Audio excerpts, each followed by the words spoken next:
Jadi di sini saya akan menjelaskan mengenai ARD menyewa properti.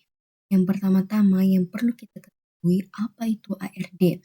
Jadi ARD itu adalah kepanjangan dari Entity Relationship Diagram.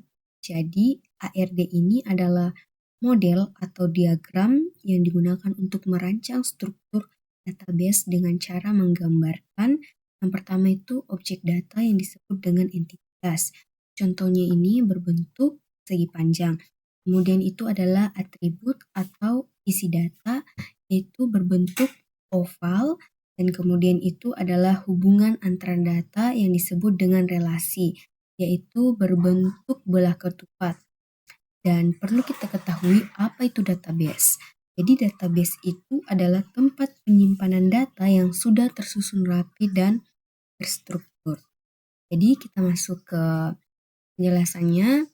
Yang pertama itu entitas pertamanya itu adalah pemilik yang terdiri dari 4 atribut.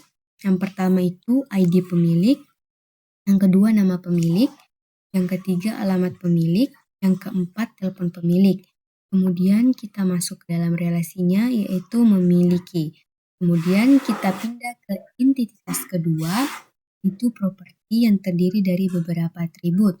Yang pertama kode properti, yang kedua alamat properti, yang ketiga luas tanah, yang keempat luas bangunan, yang kelima jenis properti, yang keenam deskripsi properti, dan yang terakhir tahunan dibangun. Kemudian kita menuju ke relasi yaitu menangani, dan kemudian menuju ke entitas yang ketiga yaitu sales. Dan dalam sales ini terdapat 4 atribut, yaitu ID sales, nama sales, alamat sales, dan yang terakhir itu kontak. Kemudian kita menuju ke relasi yang berikutnya yaitu menyewa. Dan di dalam relasi menyewa ini terdapat beberapa atribut. Yang pertama itu harga kontrak, yang kedua nomor kontrak, yang ketiga tanggal kontrak, yang keempat tanggal mulai, dan yang terakhir tanggal berakhir. Kemudian kita menuju ke entitas yang terakhir yaitu penyewa, di mana dalam penyewa ini terdapat 4 atribut yaitu ID penyewa, nama penyewa, nomor telepon penyewa, dan yang terakhir adalah alamat penyewa. Demikianlah penjelasan mengenai ARD menyewa properti.